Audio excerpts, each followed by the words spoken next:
I hope you'll join me in welcoming Christopher Hitchens here to Los Angeles.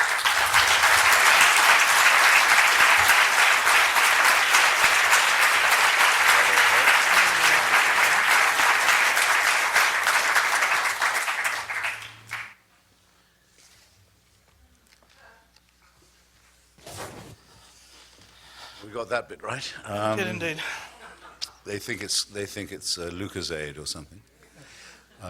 Should I start? Should I respond? Well, yes, please do. Well, that was extremely handsome of you, I must say. And I want to tell the people who've been good enough to come tonight, thank you very much, by the way, ladies and gentlemen, brothers and sisters, comrades, friends. Oh, I see nervous reluctance to applaud at any. That I've been up and down the country with this book, and I've been debating with Baptists in North Carolina and rabbis in Coral Gables and Al Sharpton in New York and so on. But this is actually the only evening that I booked on this trip on which I feel nervous at all. And that's because Mr. Rutten here, with whom as he says, I've been discussing for many years, really does know what he's talking about. When it's come to religion, and that can't be said for many of the ministers. And if I wanted to ask anyone, I have sometimes had to ask, what exactly is the difference between a Melkite Greek Catholic and a Greek Orthodox and a Maronite in Lebanon? There's only one person I would know to call who would know the answer to this. And that's why it's very handsome of Tim to agree to do this, because not to make this too furry between us, not to make it too intimate or too warm or friendly. I would like, on both our behalves, to dispel that if I can right now. The critical thing is this: what is most important to him is most hateful to me. And we're here to prove that friendship is possible under those conditions. But that thought should not at all inhibit anyone, and hope won't inhibit him from, well, I think the expression may be bringing it on.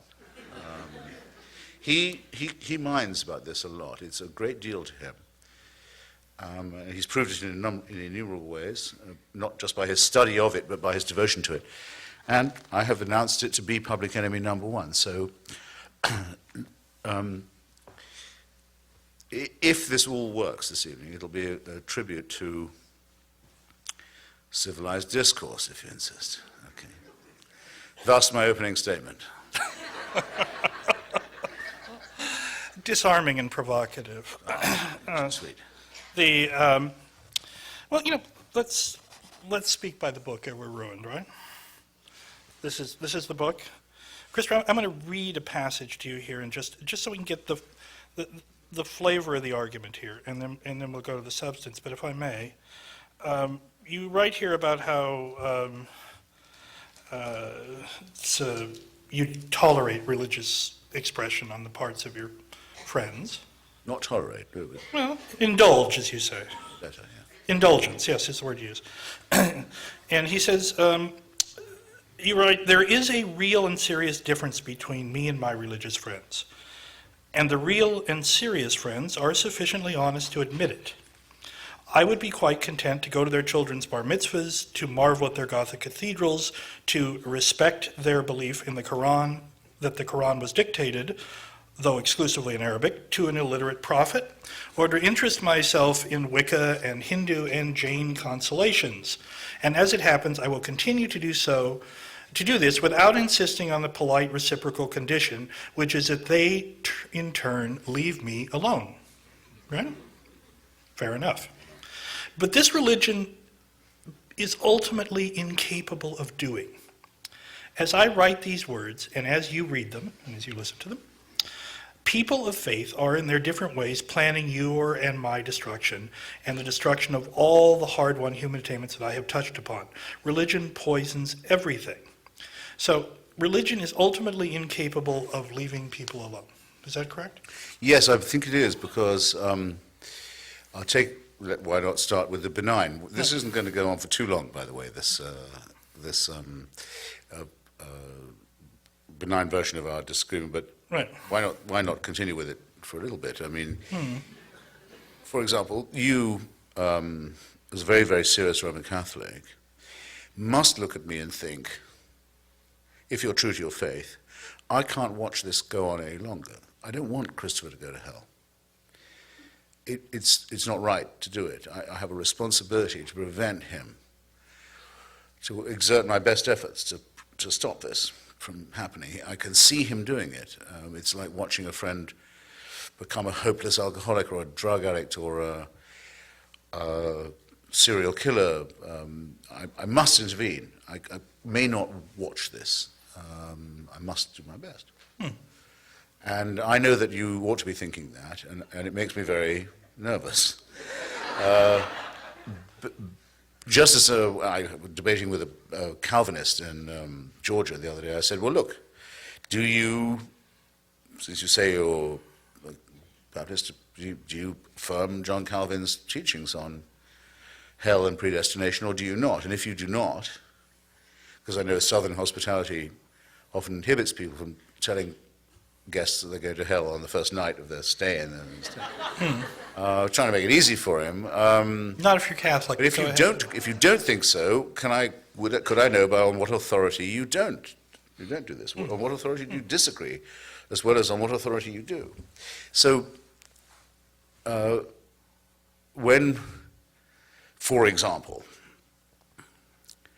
now moving to the vulgar side of your church, the only Catholic who almost every secular person I know admires, or used to admire, Mother Teresa, the so-called Mother Teresa of Calcutta, journeys to the country that I know matters most to you, Ireland, to say no one in Ireland should be allowed to be divorced. I've arrived in Dublin, a town of which I know nothing, capital of a country about which I know nothing, to support the view of those who say that there can be no change in the Irish Constitution. Sorry, the Irish Constitution, which forbids divorce. We don't just forbid it for Catholics, we forbid it for everybody. And it's praised by everyone. Finally, Mother Teresa's come to aid us in the argument. Right. And while she's there, takes the opportunity to say that not only should Irish people not be allowed abortions, but nor should they be allowed contraception. She's not saying, I have a great relationship with Jesus, and I have a wonderful church and a wonderful faith, and it makes me happy. She's saying, it better make you happy too, because whether you agree with it or not, we're going to impose it on you. Now that distinction must clearly be apparent to everybody here. The same is true of our Muslim brothers and sisters. They say, you may not know it yet, but our prophet had the last revelation, the only one. Right, the final one. There's always a final revelation. Ultimate one. Yeah. Your revelations were not bad. We agree with you about the virgin birth. We agree with you about various of the more horrible Mosaic prohibitions. You notice that Islam plagiarizes from Judaism and Christianity only the most horrible bits and leaves out the Greek stuff. It does. But they do all that. They say, well, we even think you're people of the book. They tolerate you, in other words. They say, we tolerate you. I'm not going to be tolerated by these people. They say, but we've got something last and final, ultimate. You only need this one book. If you only get round to believing it, you would be happy. But we can't be happy until you do. Now, I'm very sorry. I'm extremely sorry to say this, and I'll put it as mildly as I can, but I decline to be spoken to in that tone of voice by anybody. I hope that's plain. Fair enough. I hope that's absolutely plain. I won't be talked to like that. I'm not going to be tolerated by the admirers of an illiterate Middle Eastern peasantry. No, I see that. I think we'd be better off outgrowing it. We've all, this is also a bit of, if I may say, the method of this book, which I enjoy immensely. By the way, I do agree with Shalom Aleichem that in the shtetl there were only two people who were really serious about God. One was the rabbi, and the other was the village atheist. Everybody else was just sort of going along. Now, No, but wait, I have to do this now. You've done Go right ahead. The third was the guy, it's mentioned in a great story by Irving Howe, which I think he borrowed from Isaac Singer, the man who stands on the wall of the shtetl, I think it's the town of Helm, And when the visitors come, he's always standing on the city wall looking out over the plains. And they ask him, well, what are you doing there, just standing there? And he said, no, I'm not just standing here. They pay me to stand here. Well, what do they pay you to do, standing there? Well, they pay me to watch out for the Messiah. And to tell and ring this bell when he's coming. And they say, so what's it like? He said, well, steady work. That's true enough. That's true enough. It's man-made, ladies. It's man-made, yes, and constructed in much the same clever way that this argument is constructed, because we've slid from the debatable point to the inarguable ones. And the debatable, but I want to circle back to that debatable point because we have experience to draw on. You and I have been friends for how many years? Well, I remember very distinctly when I first met you, which would have to be 83. 83. So we're getting on for a quarter of a century. Or a quarter of a century. Of doing this. And we even did a film Yes. together on religion. Mr. Rutten and I circled Los Angeles interviewing everyone from Lubavitcher rabbis to New Age mavens to Wiccans and Satanists. And the people who worship the atomic bomb. Remember them? Yes, I They remember were the bomb. they were the followers of a deranged But Polish I remember countess. the bomb worshippers, but then eschatology is one of my big worries, especially now, because all religion, in a sense, has to hope for the end of days. Right. Does hope for it. But Christopher, Secretly or openly, wants this to be over. It's one of the things I don't like, I have to say. of course, yeah. But They can, in I all don't mind this if they time- go, but I don't want them taking me with them. Rapture yourself, big boy. But Christopher, in all this time, have I ever made a single proselytizing remark to you? No, you have not, but and it wouldn't be your style. But that's why I took you up, perhaps preemptively, on your very serious and devout Catholicism. In that, I think it could perhaps only have been good manners.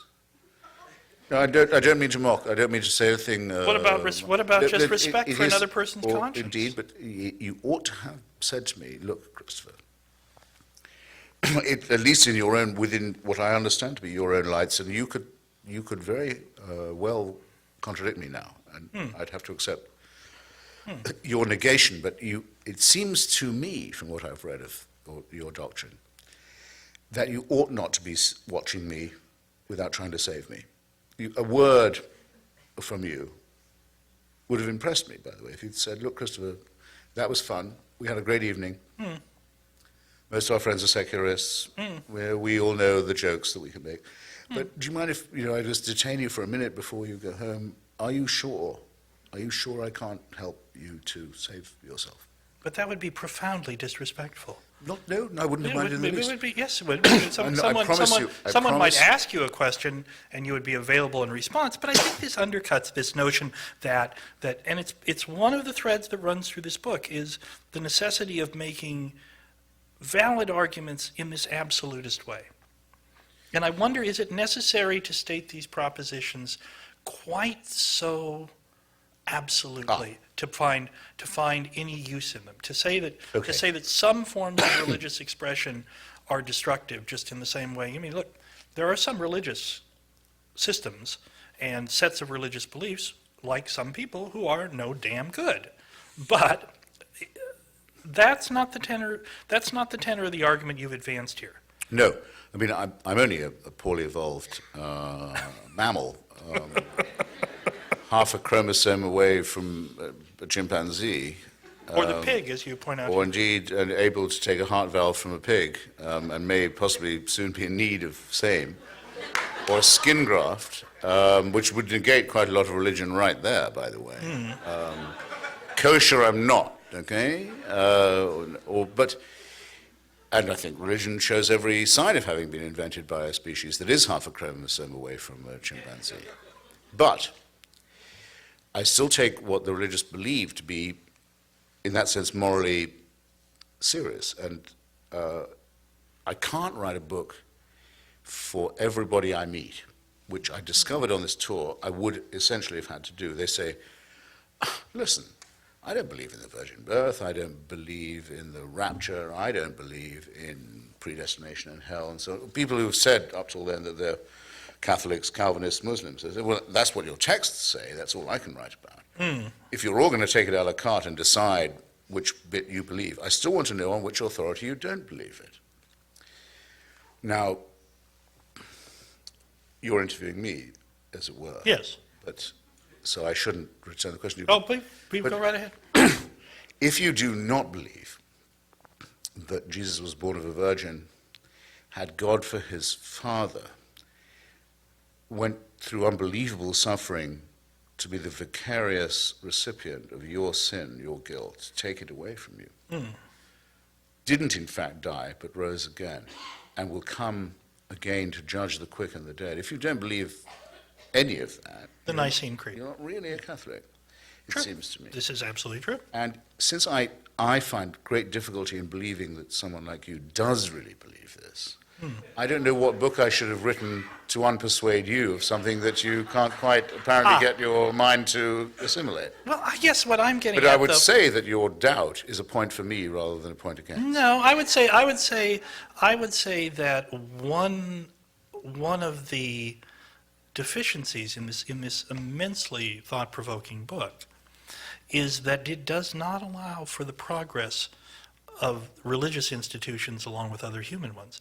And one thing that anyone who claims to be a religious believer today must have forsworn, not only in their, in a formal way, but I think in their hearts, is any notion of coercion. Because coercion, religious coercion, has, undoubtedly proven to be something evil. And that brings me to, if I may, since I am the interviewer, Absolutely. the point and privilege here. There's a wonderful, wonderful argument that you raise at the end of the book that you call your anticipated objection, where you go to the question of the terrible killer societies of the 20th century. Yes. And your own experience with some of them. And you lay out a series of arguments about the problem here is that if we look back across this terrible century that we've just completed, murder occurred on an unimagined and frankly still unimaginable scale, and it was done primarily by societies which were formerly atheist societies where atheism, which you advance here as this, as not the necessary good, the unavoidable good, that was the official orthodoxy. Stalin did not act in the name of Russian orthodoxy. Hitler did not act in the name of Christianity. Mao did not act in the name of Confucianism. North Korea, which as you say, you still cannot remember without a shudder,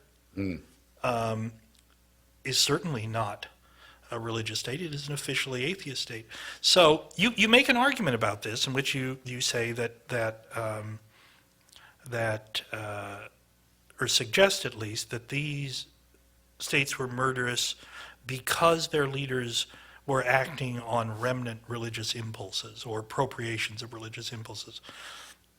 Is that really your position on Yes, it is. I mean, this? Is that a fair summary of yeah, no, it is also, by the way, a very good summary of my case, though, just to tease people and make them buy the book, where I have a whole chapter on this, available fine bookstores everywhere and everything.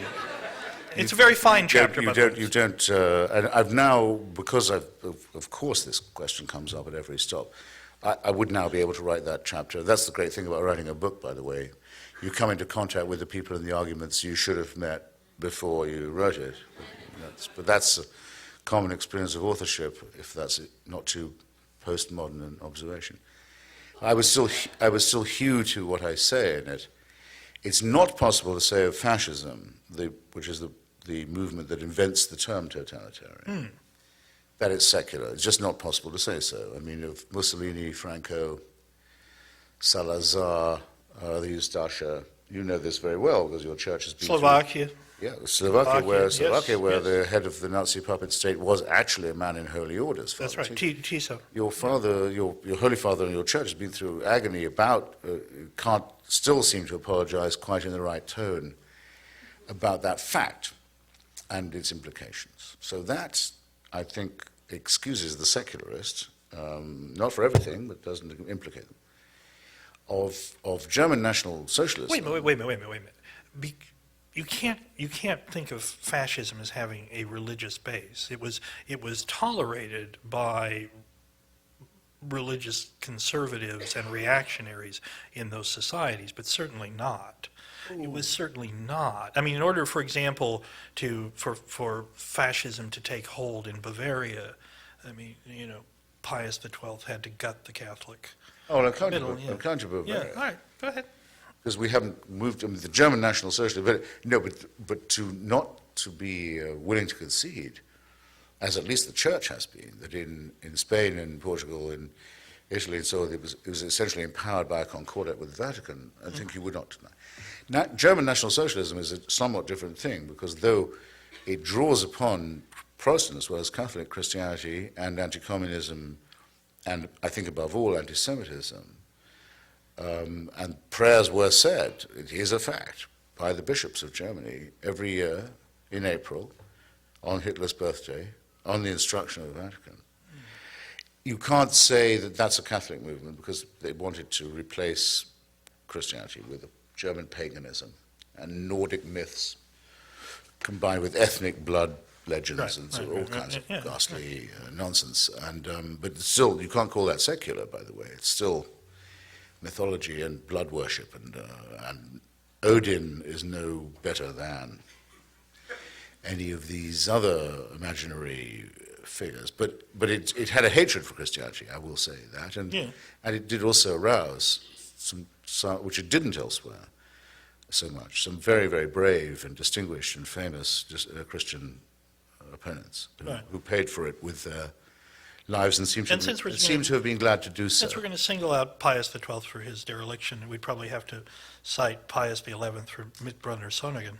Yeah, but it's kind of amazing that the anti-Nazi Pope dies in 1939 and the pro-Nazi Pope is appointed by God in 1940. That seems like a lot to expect of the Vicar of Christ. I mean, it's a lot to believe if you are a Catholic.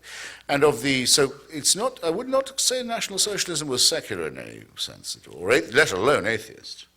And then remember of the third pillar of the Axis powers, the terrifying dictatorship of Hirohito. It's held in power by two considerations. One, its leader is not godly, but is a god. Is himself a god, yes? And its ideology is Zen Buddhism, which is the training of its soldiers. This was Shinto, not Zen. No, Zen too. Brian Victoria's book, which I mentioned in my book, Zen at War, absolutely confirms it. Zen discipline was the order of the day in the Japanese Imperial Army. Shinto too, I think it's actually more Shinto that trained the kamikaze idea, but Zen as well. And the leader is himself a god. That's not a secular state by any means. By the way, I don't know if this is true because I haven't checked, but it comes from a good source. Some of you may know Michael Krasny, who does this brilliant show, and interviewed me the other day in San Francisco, home of the American Buddhist. Said, had I followed the genocide trials in Cambodia? And I said, you know what, I've been busy, I haven't been doing this. I probably should have done, I used to. Civil society has recovered in Cambodia to the extent that it looks as if the Khmer Rouge criminals are going to be tried for genocide now. Right. The Buddhist party in Cambodia doesn't want it. It says, why do this? All those people who were killed had committed sins in previous lives. This is a mental surrender, and a moral one too.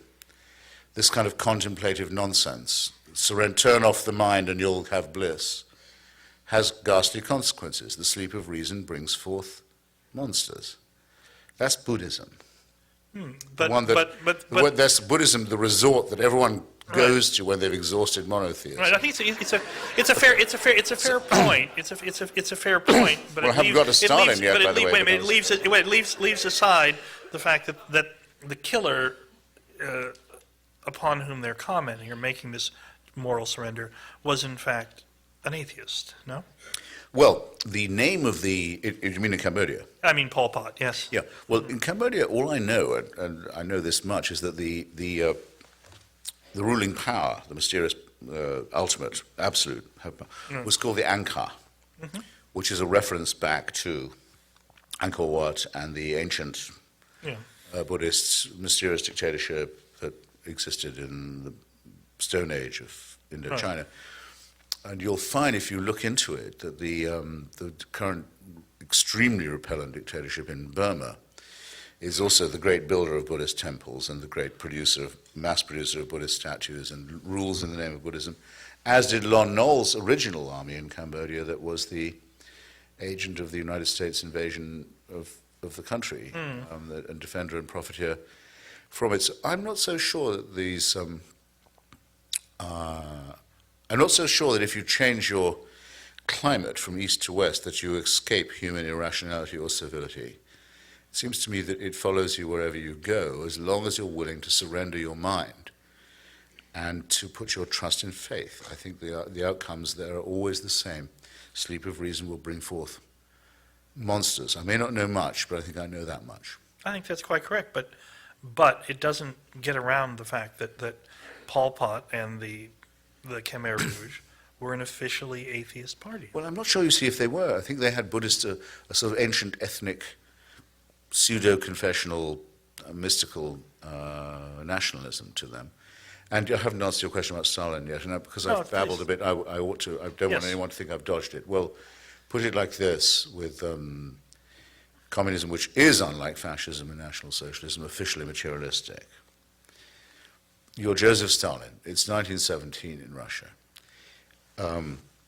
Millions of Russians have been told for hundreds of years that the head of the Russian government is something more than a human being. Not a god. It's not as bad as Japan. And not quite a pope either, but he's the Tsar is the head of the Russian Orthodox Church. He stands between heaven and earth. A bit more like the Middle Kingdom. Servility and credulity is en masse inculcated right across the country. Millions of people know no better.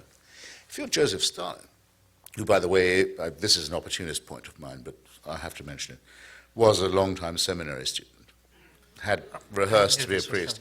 You shouldn't be... Was he not expelled? I think he may have just cleared out, but I think he one was way or expelled. another. Yeah. But you shouldn't be, if you're Joseph Stalin, you shouldn't be in the dictatorship business if you can't exploit a great pool of credulity and servility like that. There you have it. It's waiting. All you need to do is say, I'm the new Tsar.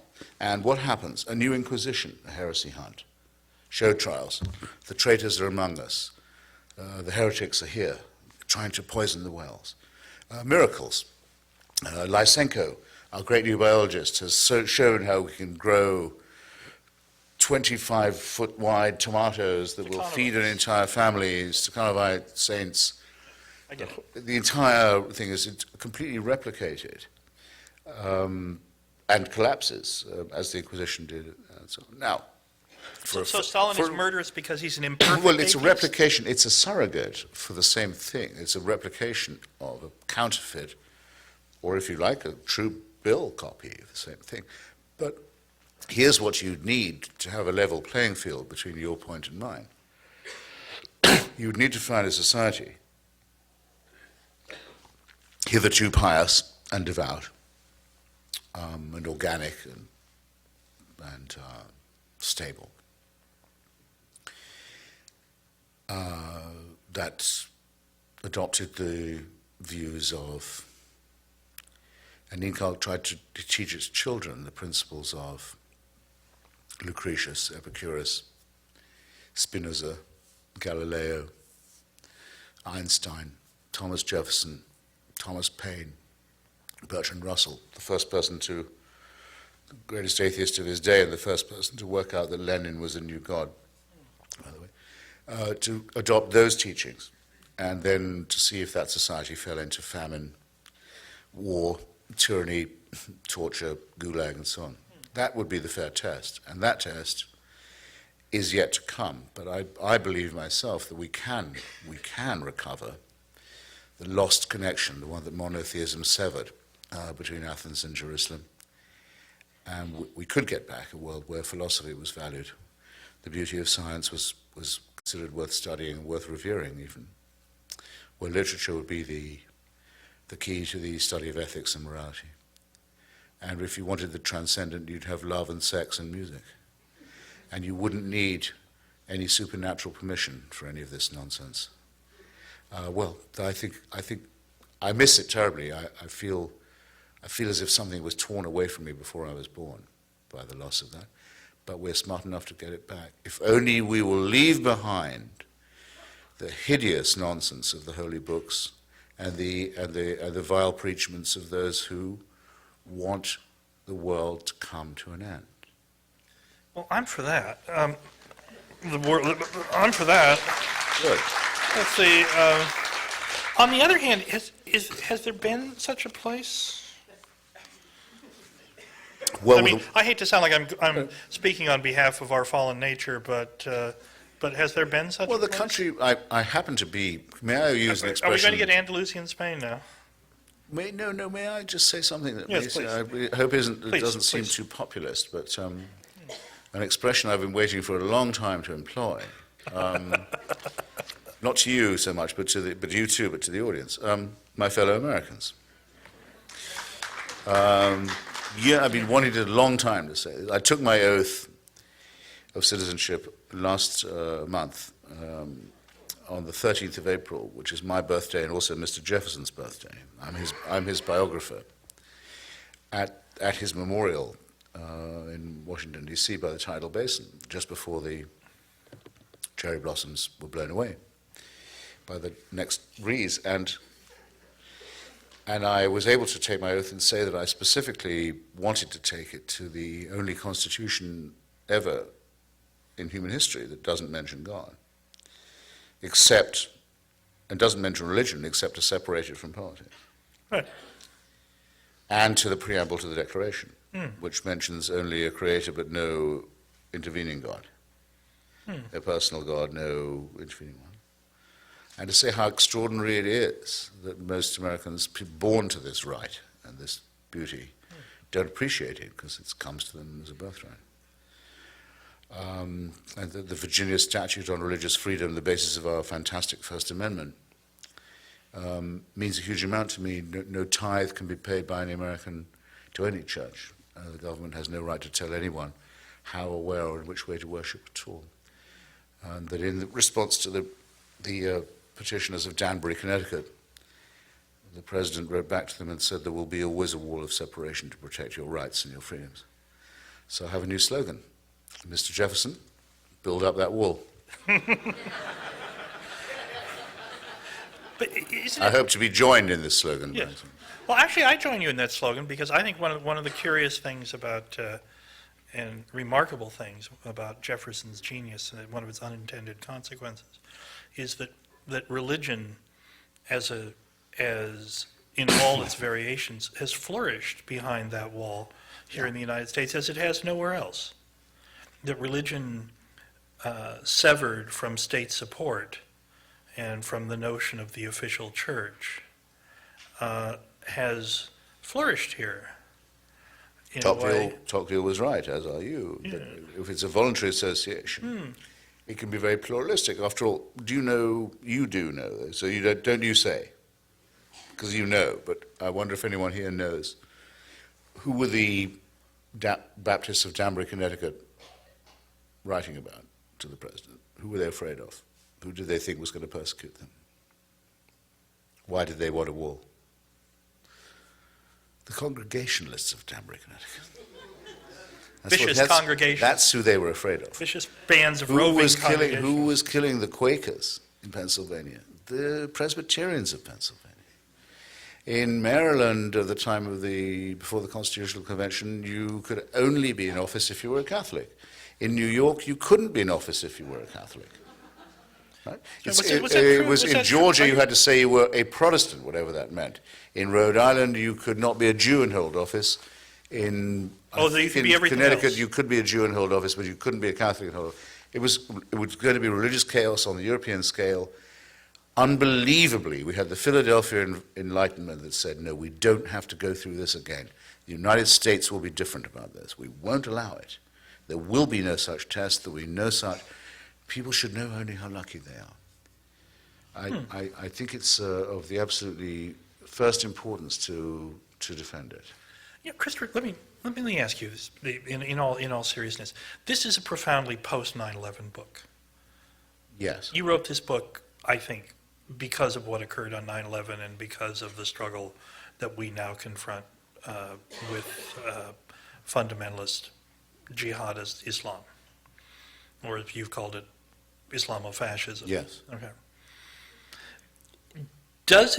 Is it possible that in making the argument there and in trying and in giving that argument as much breadth as possible, you've overlooked the virtues of religious pluralism in a country that enforces, albeit imperfectly and with continual struggle, separation of church and state? It's as if this book, for all of your admiration of Jefferson, sometimes behaves as if that wall did not exist here, that it had never been made to work anywhere. Is it all conceivable? There is a problem with having said as I did that religious pluralism is a great thing in itself, and can only be guaranteed by a secular state. The point the religious Absolutely. just keep on not getting. You see, Yeah. if only this state was all Baptist, we'd be fine. They want to teach creation in school. We say, all right, I'll teach you the Hindu creation myth to your children. And now are you happy? They say, no, I'm sure not. I say, well, you asked for it. Now you've got it. There is a problem of that kind, which is reverse ecumenicism. I'll tell you what I mean by that, apparently arcane statement. I'm sure everyone here remembers the assault on the tiny European democracy of Denmark last year. Why was the Danish economy subjected to a campaign of international sabotage backed by not just movements but states? Why were its embassies burned down in countries where demonstrations are not normally allowed? Why was all this? Because its prime minister could not be forced or persuaded to censor cartoons in the afternoon press in Copenhagen because it's against Danish law for him to do this. Right? So, you and I are members of this great profession. Did the Los Angeles Times publish those cartoons? No, it didn't. But I wrote a column in the Los Angeles Times that began, "The editor of the Los Angeles Times will not allow you to see these cartoons." Voila. And went on to argue that it was a great breach of faith with the people of Denmark and with Danish democracy. And that column appeared as one of two I did about this and about the cowardly surrender. It was one of about five that did, and I remember it vividly because you and I were in such a small minority. In a media totally dominated now by image, totally dominated by images. It was not considered appropriate to tell the American public, here's a story that's all about the fight over some pictures, but we're not going to show you what the pictures are. Listen, as a religious believer myself, I'm totally unaffected by these things. No, but wait, because it's not you I'm trying to persuade. I'm trying to make a point. The image-dominated press said, no, we're not going to show you. Neither out of solidarity with our Danish colleagues, which would be a good point, or just to show you what the fuss is about. No, they wouldn't. That's either out of fear of the religious, or it's out of fear of offending them, which comes to more or less the same thing. It's blackmail. In the United States of America, in 2006, there wasn't a single member of our profession in a position to make a decision who would stand up for one day to outright blackmail. And people say to me, why do you keep mentioning the extremists? I said, because the extremists are the tail that wag the whole dog. And my profession proves it, and your culture proves it, and you were humiliated by this. And it gets worse, because I write for a very small atheist magazine called Free Inquiry, and published out of Amherst, Massachusetts, which did publish the cartoons. See, it's a responsibility. First, solidarity with the Danes. Second, people should see what the fuss is about. Borders Books takes our magazine off the rack. So you can't sell your magazine now. I've refused to read or speak in a Borders bookstore ever since. Least I could do. Unless they really, really, really offer me a lot of money. And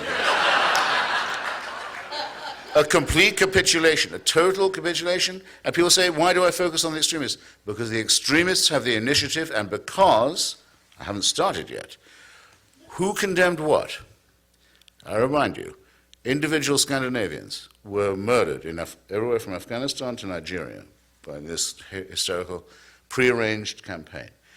21 ambassadors from so-called Muslim states. How dare they call themselves Muslim? In what sense is Egypt a Muslim country? You can't denominate a country as religious.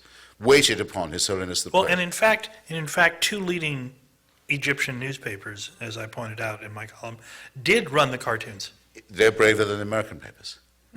But His Holiness the Pope condemned what? The cartoons. The State Department condemned the cartoons, not the violence, not the campaign of intimidation. The Archbishop of Canterbury condemned the cartoons. Every church I know of condemned the blasphemy of the cartoons, not the campaign of murder and sabotage and intimidation. In other words, ladies and gentlemen, the barbarians are not at the gate. They're not at the gate. They're well inside. And who held open the door for them? The other religious did. It was the same with Salman Rushdie. When the Ayatollah Khomeini offered money publicly in his own name, without shame, for suborning of murder of a novelist who wasn't an Iranian, who lived in England. A pretty radical attack on what we think we live by, what our Constitution stands for, what Mr. Jefferson, Mr. Paine thought it was worth fighting for. The Cardinal Archbishop of New York, the Chief Rabbi of Israel, His Holiness the Pope, the Archbishop of Canterbury, all condemned what? The novel, the author, for blasphemy. Now get used to this, because you may be living in the last few years where you can complain about it. Because the religious really mean this, you know.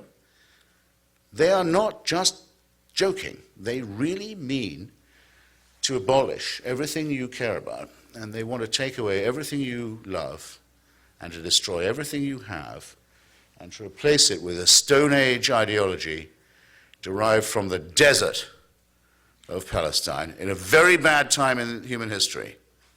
Now, and just because they were there first, they think they own everything, and they think they have the right to tell you what you can think, who you can sleep with, what you can eat, what you can read, and they claim the right to make you afraid, even to read, in the United States of America this year. So I don't want to hear from anybody that my book says, well, don't judge religion by its extremes, okay? Don't do that. Well, we would distinguish, say, the cowardice of the Archbishop of Canterbury from the murderous violence of, say, Ahmed Zawahiri. Would that be a fair distinction? No, because the Archbishop has prearranged his capitulation to them. He thinks they're people of faith. The Archbishop of Canterbury says, I don't care if there are schools in England, this is happening now, that are run by Zawahiri supporters. I don't mind it, as long as you allow special schools for Christians and Jews, and also special different schools for Protestants and Catholics. If you allow faith schools, we'll allow them to have their faith schools. Cultural suicide. Cultural suicide. Don't let it happen to you. Don't let it happen where you live. Look how wonderfully it worked. You know it very well, what happened in Northern Ireland when it was allowed to segregate Protestant and Catholic schools. After all, they have different faiths. Oh, they do? I thought they were both Christian. I can't arbitrate this. No, they should have separate schools. They should never meet, never intermarry, never socialize. Beautifully that worked out. Now let's have it for Jews and Muslims too on the mainland. Let them all lie to their children. Let them all give their special myth.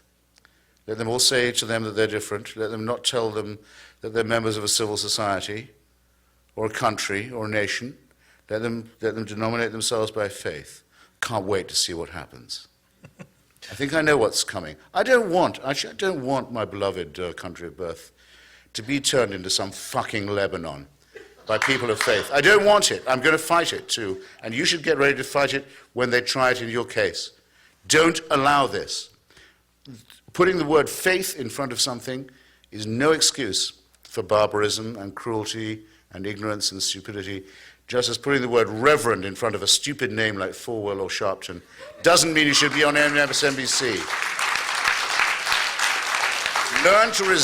learn to resist it because you're going to need to. Well, Christopher, This is about you. I'm right there resisting it with you as a And the Archbishop of of Canterbury. the values of I learned in Catholic school. I'll be there with you, resisting You it because of the values I learned in Catholic You school. will, and you should, because after all, the Archbishop of Canterbury, until who you mention as a bland, benign Bloody figure, prod, yes. who looks in his own person at present, this Welsh comedian, Rowan Williams, he looks exactly like a sheep. He's supposed to look like a shepherd, but he looks like a sheep instead. One of my earliest uneases, by the way, was, why do I have to call myself a lamb the entire time? I'm not a sheep. I don't want to be called a sheep. Why do they call me a member of a flock? Sure. Isn't that kind of a tip-off? But anyway, this sheep-faced figure would, until 70 years ago, would have said that a member of your church could not serve in Parliament, Right. could not be the editor of the London Times, Right. would not be able to be a lawyer or practice. If you're a Catholic kind of Christian, we forbid you by law to hold any kind of serious office No. or to take a degree at Oxford University. When the present Queen of England, Miss Mirren, dies, at the moment of her death, here's what you have to understand. At the moment of her death, because Tim is asking a very serious question. Yeah. He's asking it in a humorous way, but it's a very serious question. When she dies, her slobbering, chinless dauphin of a son will become not just the head of the state. This is what it is not to have a secular constitution. He'll become a defender of your faith. He will become the defender of the faith, the head of the church, Right. and the head of the armed forces at the moment of her death. This is what you get when you found a national church on the family values of Henry VIII. Yes. Well, you'll get no argument from me on that. But it's considered by us to be. I'm no longer. I mean. No, but you were an anti-monarchist. I've been a Republican all my life, but I mean, Yes. this is a Republican not just for England, but also for Ireland, cruelly partitioned by and maimed and amputated by the British monarchy, by the forces of the Crown, as you would say. The forces of the Crown. But this is a preposterous state of affairs that no intelligent person could conceivably agree to unless it was sanctified, unless they were told, well, God wants it this way. And I know we're getting to the end of our... We are coming, but there's two things I want to... Don't listen to people who say that religion may not be true, but it makes people behave better. I was going to avoid that point. Religion isn't true, and it makes people behave worse and say stupid things they wouldn't say if they had senses about them. It makes some people behave better and makes some people behave worse. Just a couple small points, and then I was going to ask you to read something before we went to questions here. Oh, goodness. Goodness says anything. Just a couple of small points. One in correction and one to help you out for further arguments. I knew he was going to be like Catholics this. were never enjoined to eat fish on Friday. They were prohibited from eating meat, and so ate fish by choice. So you might, there'll doubtless be another printing. You've missed your. No, it's a serious point. You've also missed You've also missed one of your great opportunities, since you're very fond of Tertullian. Yes. And I think not since a very ancient English Jesuit of my acquaintance I met anybody who quoted Tertullian quite as much as you do. But you've missed his most extreme pronunciamento, which is that any woman who swallowed semen in the course of oral sex had committed cannibalism.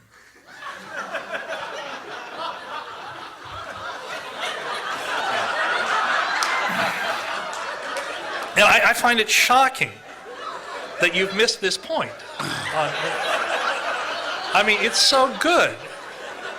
And Tertullian is, for those of you who've been spared the lectures of their right to life movement cousins, as I have not, you would find Tertullian comes up a lot in their arguments. But he is a remarkably, like a lot of these guys, a remarkably unreliable guide to sexual ethics, I think, or at least I hope so. In any event, this is a. How did he know? No, never mind. No. Oh, you also get Aquinas What was just he a bit thinking wrong. about? Yeah, but you get I always want to know, what were they thinking about when they wrote this? It's always good They to were know thinking- what they're thinking about. They were thinking about the most extreme examples they could make in support of their arguments. Well- Sort of what we're talking about here tonight. But Aquinas did say Aquinas did say and believe that the whole human was contained in every sperm. He thought the woman was only the bearer. No, that's not quite right. What he said was, actually, Aquinas is quite interesting on this question because he believed in a process called ensoulment, and that he believed, in fact, that abortion was licit until the child quickened in the womb, at which point ensoulment had occurred. Now, he did believe that male children quickened at 3 months and female children at 6. But that's another kind of Who problem. doesn't know that? Yeah, who doesn't know that? But what's interesting about all this, and it comes to what I'm going to ask you to read, is that Aquinas got his biology from a source at the very heart of the moral reasoning project that you now recommend. Aquinas didn't get his biology from his colleague Zigerud Brabant at the University of Paris. He didn't get it from Albertus Magnus. He got it from Aristotle.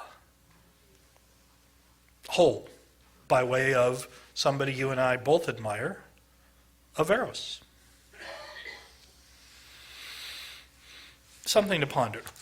Anyway, I wonder if you'd read Yes. this passage and You want me maybe to say anything about the previous? Go right ahead. No, look, No. actually, because we're trespassing on their time. Yes. I would simply say Aquinas did believe that there was a whole person inside each sperm, but at least in potentia. in potentia, yes, but not actual because no soul. And Alistair McGrath, who the Christians seem to now, at least the Protestants, believe is their champion, who I'm going to debate from Oxford in a few months, says that Tertullian did not say credo quia absurdum. He never actually said that. Oh.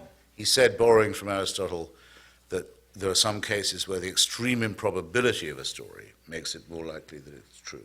Mm. Well, these are the, as I began by saying, This what's is not- wonderful about writing a book and going out and discussing it is you refine your argument and you hope to refine others. With But is that not argument from us? That's from Aristotle. That's from the Poetics. Yes, but I don't think that finally that anything that they got back from the Greeks was just returned to them. I mean, it had to come back by enormously sinuous routes from Andalusia and Baghdad Yeah, you are to Peter very- Abelard, you are- where they had for so long denied themselves the possibility Right. that there could have been the Nicomachean ethics or any other discussions of morals before Jesus Christ. How could it be that there could be any Sure. ethical Let's knowledge you remember before- Erasmus's great remark upon reading Socrates for the first time? When Erasmus read, he didn't have Greek, so when he finally read Socrates there in the High Renaissance in Latin, he read it and he wrote in his journal, "A pagan wrote this, and yet it has justice, truth, and mercy. I can hardly restrain myself from saying, Saint Socrates, pray for me." Well, that's beautifully phrased. And so this really will be my last word before we hand it over. I have a challenge that I've put on the Christianity Today website, which has been very kind in inviting me to debate and exchange every day of this trip, and with Douglas Wilson, who you probably know. And I've put it everywhere else. It's simply this. Any of my antagonists, and I can't wait to see how the challenge eventuates, has simply to do the following. They must, and this includes you, my dear, they must come up with a moral statement made or a moral action performed by a believer, it gives them a huge range of possibilities, that could not have been made or not have been performed by a non-believer. So, I'm not leaving until 9. And I won't leave while anyone can say I didn't answer a question. So that's my challenge. And thank you very much for prompting me. And by the way, thank you very much for all this. Hmm. And what do you want me to read? I thought maybe you could just read the start of that chapter, actually, which is quite good.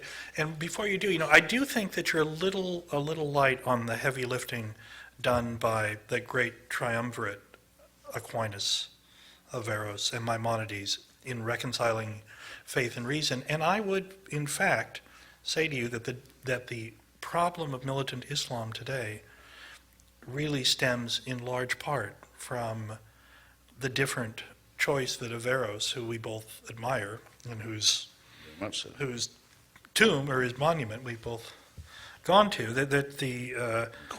we have a mutual admiration for Andalusian Spain. And you remember, Averroes dealt with the problem of Aristotle how? He said, two truths. There's the truth of revelation, there's the truth of the natural world.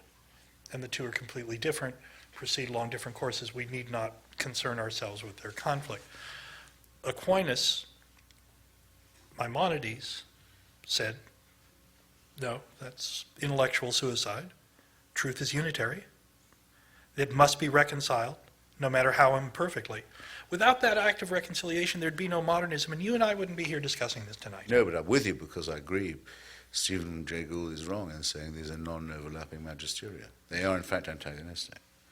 And people should be honest enough to say that it's one or the other, and one, in an honest argument, Well, you know who did? Will have to concede or fall. Do Now, you want me to know read John Scotus Erigena? John Scotus Erigena, the great Irish theologian. He's the Carolingian. You have the advantage of it. Erigena, at the court of Charles the Bald, in the Carolingian court, said that truth and reason could never conflict, and that when they appeared to, it was the human duty to give the benefit of the doubt to reason, because it was our only tool of reckoning. Well, to that extent he conceded, and once that concession is made, I believe, as you may have found or suspected, that it's not possible to be a little bit heretical. There may even be people in this room who... Please read. Now, do you want me to read the quotations as well? You may indeed. Okay. Well, he wants, but I really feel soon we should make room for it. Make room for these people. Well, it's my chapter 5, which says the metaphysical claims of religion are false, a bold statement. And I front it with 4 quotations. 1, I am a man of one book, that's Thomas Aquinas. We sacrifice the intellect to God, that's Ignatius Loyola. Reason is the devil's harlot, who can do naught but slander and harm whatever God says and does. That's, as you all know, Martin Luther. And then shifting to someone with real culture and sensitivity, and I must add, a love for Christianity, the faith from which he was excluded by his own personal desires, W.H. Auden, in a beautiful poem called The More Loving One. Looking up at the stars, I know quite well that for all they care, I can go to hell. I think that's... How long will you want? That's it? I think Okay. that's totally done. Well, it's been very nice for you to be our prisoner.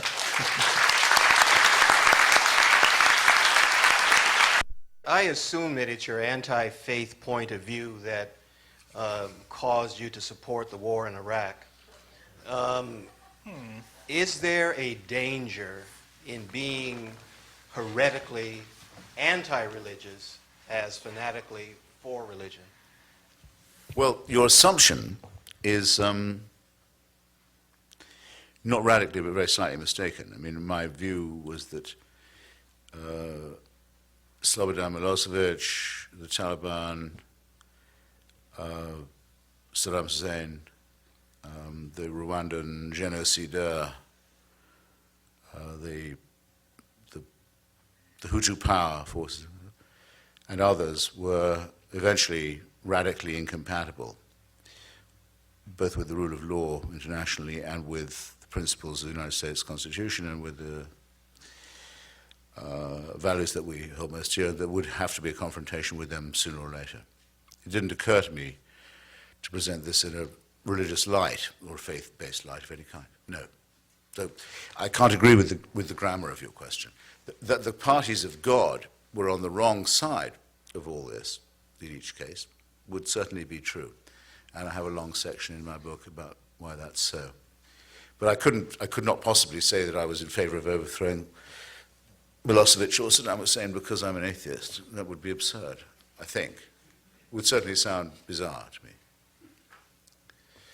It's just there's a radical incompatibility between totalitarian expansionist dictatorship and our survival. I wish more people realized that that was so. Someone in this section. I'm going to move across. No? Here, there's a gentleman here. Sure. Oh, was that a complete waste of my breath? It's lovely to think that all that was wasted on the desert air.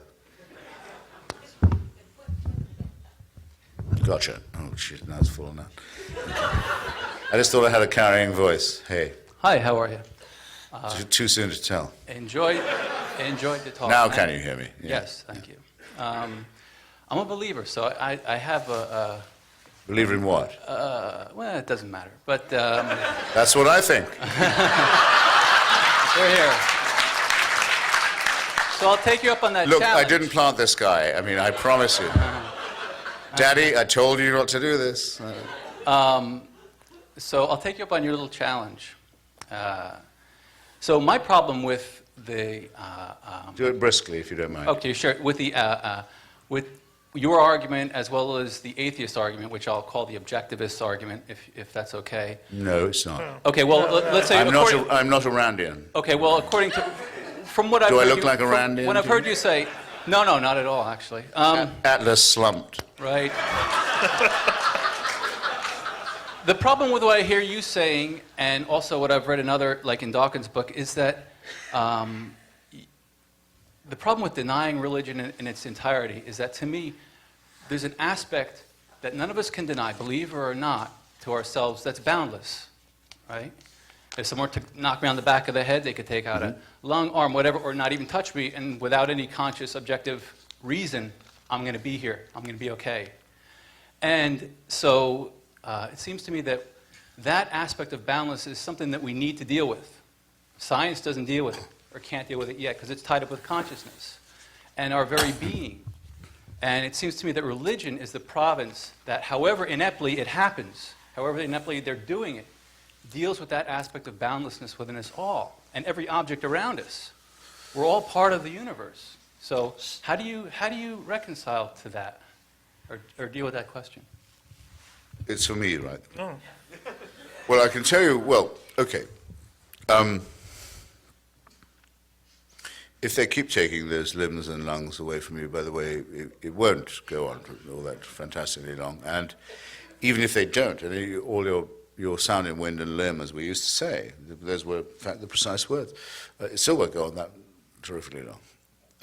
It just isn't. And we live on a very small planet, in a very minor solar system, on the very edge of a gigantic galaxy, where the remainder of the planets, just in our own solar system, are either too fucking hot or too sodding cold to support life of any kind, as is true of very great swathes of our own planet, which is on a climatic knife edge, if we didn't know before, we know now. So to say that this is the center of the universe and the whole objective of the cosmos is to produce this conversation is an extraordinarily self-centered thing to do, it seems to me. And also doesn't, in return for its self-centeredness, which might be excused in the Randian terms, at least let's think we're gods. At least let's believe that we are the most beautifully charismatic sex maniacs who've ever appeared on any planet. Doesn't yield any knowledge. Doesn't help us in the least to clarify anything. No, I think we would do much better to understand our place in the cosmos. And I think if we did, we'd turn to each other with a little more respect and concern and compassion and understanding. And maybe to the people who we found are spliced into our own DNA as well, this wonderful sequencing, having abolished racism and creationism at one stroke, I regard that as a huge step forward, I must say, to understand one's kinship with all other humans, with some other animals, even with vegetables and plants. It doesn't make me feel worse, it makes me feel better. It also makes me feel I know where I am, which the other stuff simply doesn't. So I wouldn't trade that for any of your pseudo-universality. Sorry. Why don't we, here, this gentleman. Well, thank you all very much for a very profound dialogue about what I see to be about tyranny versus human freedom in the mind and the spirit. So, but We know who made his points, huh? But both a man of faith and a man not of faith have completely slurped up the new civic myth and religion, which we identified as GWAT, the global war on terror. So let's look at the myth. You right? Is there a question? Yes. Please? So this, okay, good question. Quickly. Being that anyone with moral and intellectual fortitude who looks at the evidence of that day sees that no Al-Qaeda jihadi had the means to schedule the war games that actually stood down Hold it right there. No. Yeah, bothering that's not me. right. Being that any Wasting your time. Being that any member of Al-Qaeda had no motive to anthrax the leading opponents of the Patriot Act. Wasting your time. I'm not going to answer you. Why won't you answer? You can speak. So here's the question. You can Being speak. that you are an Yep. intellectual and now that You are... can speak. I'm not bothering with you. Why?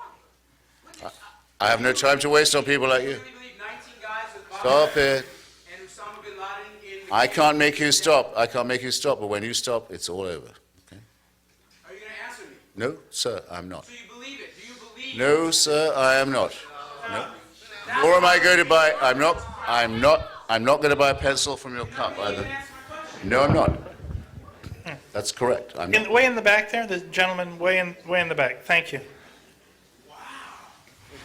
Good evening. That was a big wow from a small mind.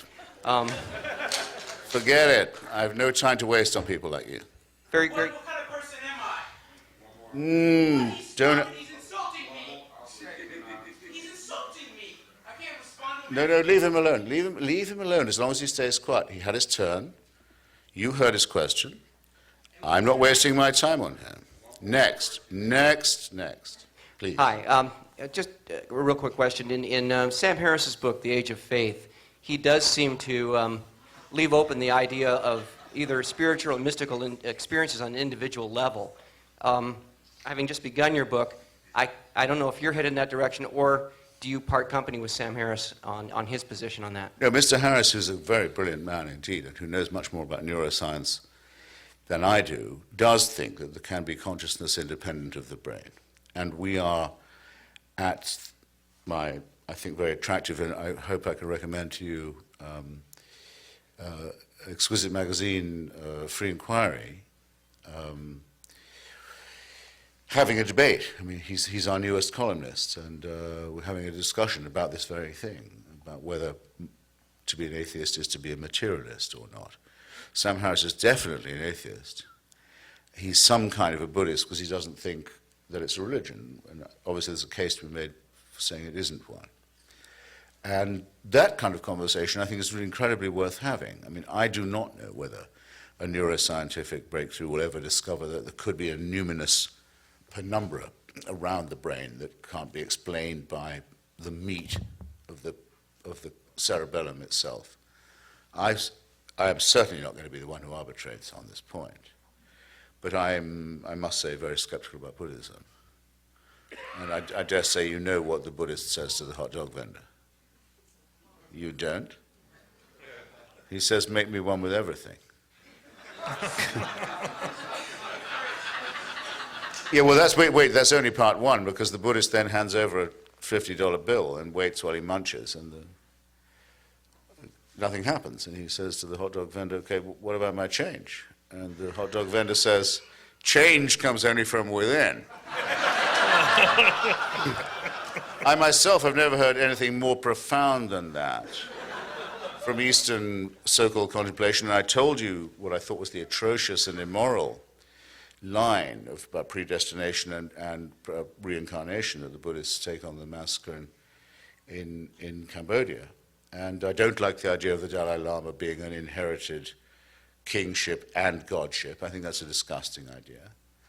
And I don't like the way that the situation of the military dictatorship in Burma is one of building entire temples in the name of Gautama Buddha. And above all, I don't like the idea that the Buddha, the Gautama, was born through a slit in his mother's side, because yet again you get it. Anything but the vagina. Disgust for females, contempt for females, revulsion from menstrual blood, revulsion from the female genitalia. I personally do not regard the female genitalia in that way. I hope you don't either.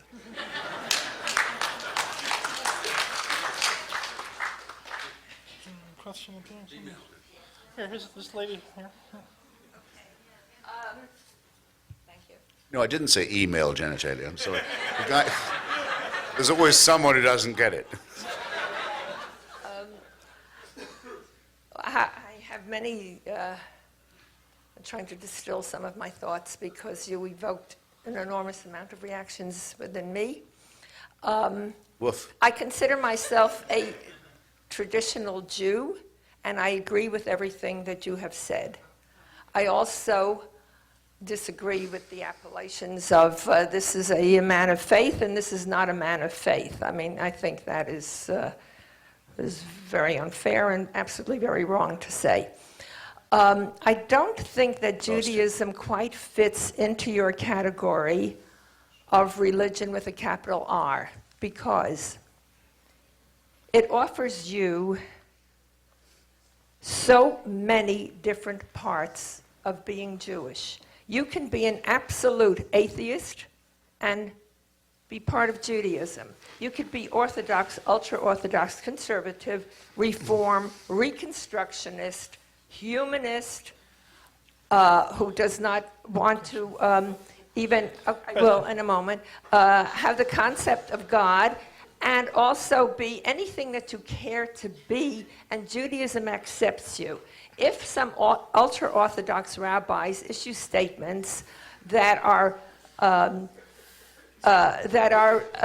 not in consonance with what you have just said, then we don't have to agree with him, and we're still Jews. So this is my question. Yeah. When, thank you, when Christian religionists and evangelicals say to me, but you don't understand, we have a mission for you. You need to be saved. You must accept Jesus Christ or you cannot be saved. What shall I answer them? God, well, I mean, that's the second bit of the question is very easy to answer. I mean, tell me fuck off.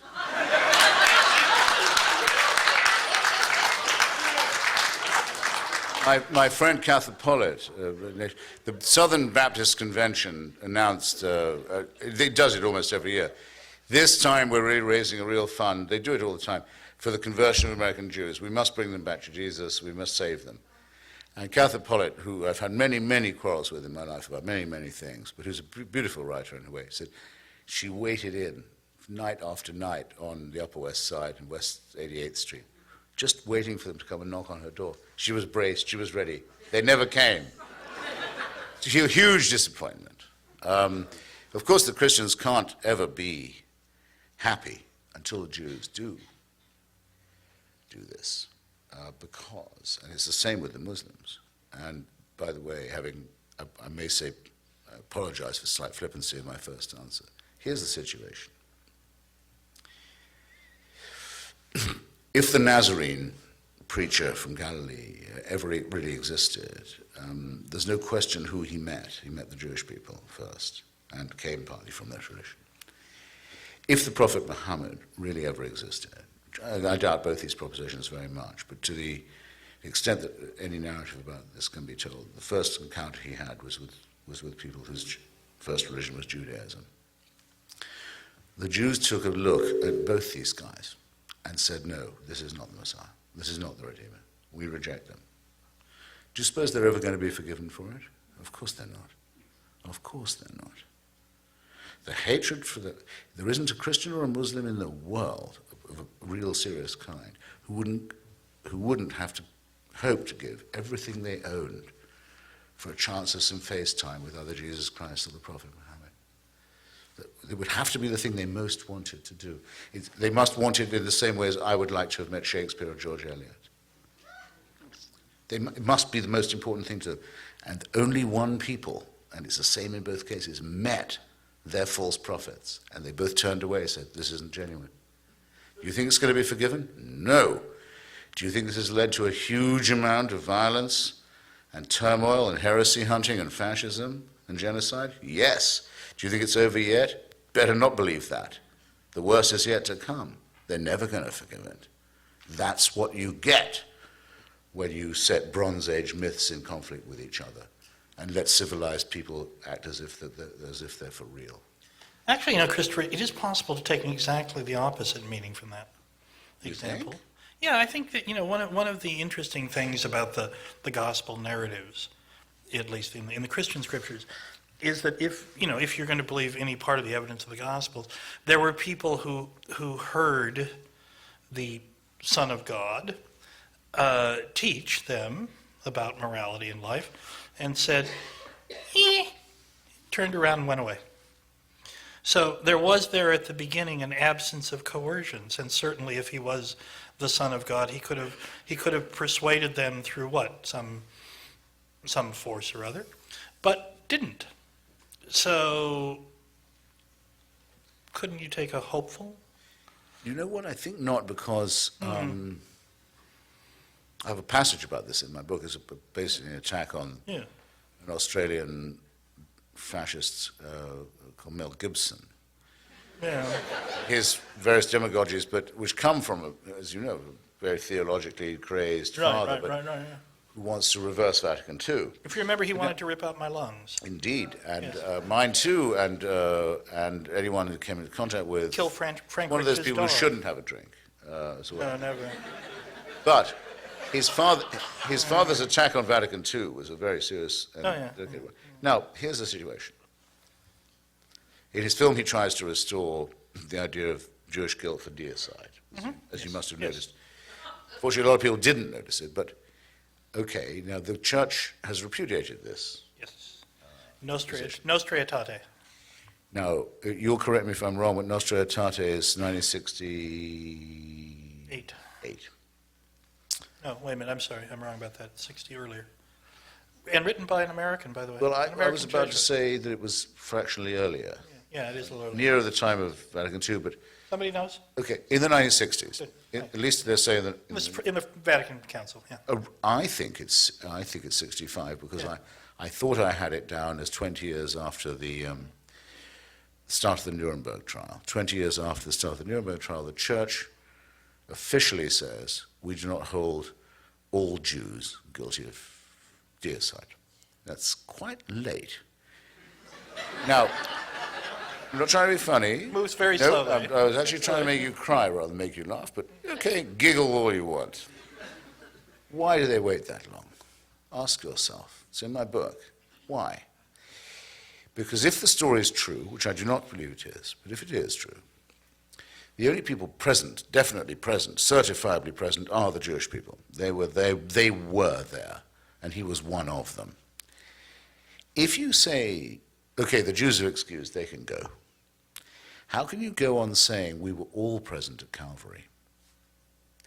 We were all guilty of nailing the hands and the feet. That we all spat in the face of Christ. How can you keep anyone else guilty of this if you have let go the one people who you can be reasonably sure were there? That's why they hung on so long. 2,000 years of lying and bigotry and fabrication and prejudice and pogroms every Easter and hideous representations and misrepresentations. Why couldn't they give it up? Why wouldn't it? Would be so easy if we think of the church as yet another ecumenical thing. Well, give it up. Let the Jews go. You've let everyone go. We're not all guilty. We're not all soaked in original sin. We're not all saved by ghastly human sacrifice. We're not all implicated in this filthy cult of death. That's why it took them so long. And that's why the real believers in this myth can't let it go. And that's why I'm right, I think, in saying that religion, so far from making people behave better, has always been responsible for making them behave. Very much worse in barbaric, arcane, elaborate ways that no morally normal person would ever allow. And we would be better if we outgrew this barbaric cultism. And that'll have to be my last word, because it's 8:30 and it's cocktail hour, and from now on,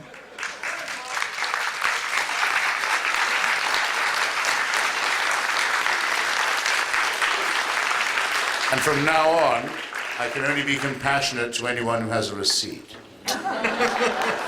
This is America. Thank you.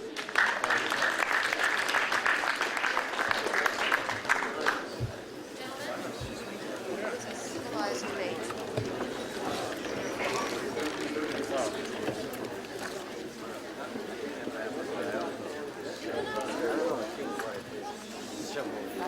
There, looks good.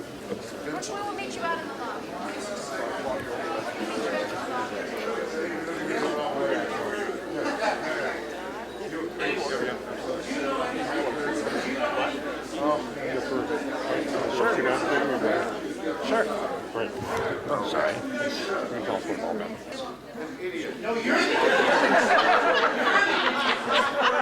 In history, you will be judged. You are not an intellectual. You are part of the assault on reason. This is a grown man. Grown man can take money. All right, you're up on me. What did I do? This is America. Is this America or not? Why can't a man talk to a man? He insults me. If a man insults you, then he needs to back it up. I don't think you can leave an argument that doesn't need police intervention. It's true. Police intervention is Two not men, required. two grown men. You know, he calls me witless. Okay. I will be outside. Here on the other side. I'll be out right on the other side having a smoke. Come and find me there. All right. Don't let them throw you out. All right. Gentlemen, honestly, doesn't need police tactics. All right. He's just. I'm just witless. Hey, Chris. I'll come see you. All right, well, thank you, Chris. He's a permission. No, he's a permission. That wasn't threatening. Yeah, the lobby over here. Go out.